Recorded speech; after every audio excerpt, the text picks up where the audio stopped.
Hi అండి. మీరు అందరూ బాగున్నారండి? నేను బాగున్నాను.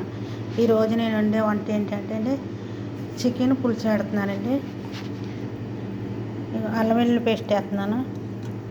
రుచికి సరిపడగా ఉప్పు వేసానండి, పసుపు వేసాను, కారము, ధనియాల పొడి, గరం మసాలా, ధనియాలు గరం మసాలా పొడి. ఇప్పుడు నూనె వేస్తున్నానండి. ఇప్పుడు ఈ కూర ఇలా కలిపేసి 3 గ్లాసులు నీళ్ళు వేసి పొయ్యి మీద పెడతాను. ఇలా కలిపేసాను మసాలా పట్టేదట్టు. ఇప్పుడు నీళ్ళు పోస్తున్నాను. నీళ్ళు పోసాక మళ్ళీ ఇలా కలిపి పచ్చిమిరకాయలు కరివేపాకు వేస్తాను. ఇప్పుడు పొయ్యి మీద పెట్టాను, కొంచెం సేపు ఉడకనిస్తాను. మెంతులు వేస్తున్నానండి. మెంతులు వేస్తున్నాయి కదా, పచ్చిమిరకాయలు, ఉల్లిపాయ తురుముకుంటాను.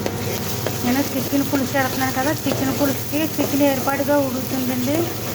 ఇదేమో ఉల్లిపాయ తురిమేసుకొని, టమాటా తురిమేసుకొని దీన్ని ఏర్పాటుగా ఫ్రై చేసి ఆ చికెన్ ఉడికింది దీంట్లో వేసేయాలి. అల్లం వెల్లుల్లి పేస్ట్ వేస్తున్నాను. పచ్చివాసన పోయేదాకా వేయించుకోవాలి.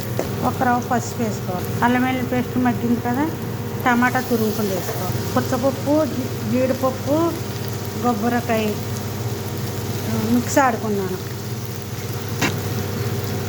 అదేంటి పుచ్చపప్పు, జీడిపప్పు, ఎండు కొబ్బరి మిక్స్ ఆడి జ్యూస్ కింద ఆడి వేసాను. కొద్దిగా కారం వేస్తున్నాను, అందులో కూడా వేసాను. పులుసు కదా కొద్దిగా ఎక్కువ పడుతుంది. దీంట్లో కొంచెం సాల్ట్ వేస్తాను. ఇది చికెన్ ముందు ఉడకబెట్టాను కదండి, ఇది నీళ్ళేసి పచ్చివాసన పోయేదాకా మగ్గింది, నూనె తేలింది. ఇప్పుడు చికెన్ ఉడకబెట్టింది వేస్తున్నాను దీంట్లో.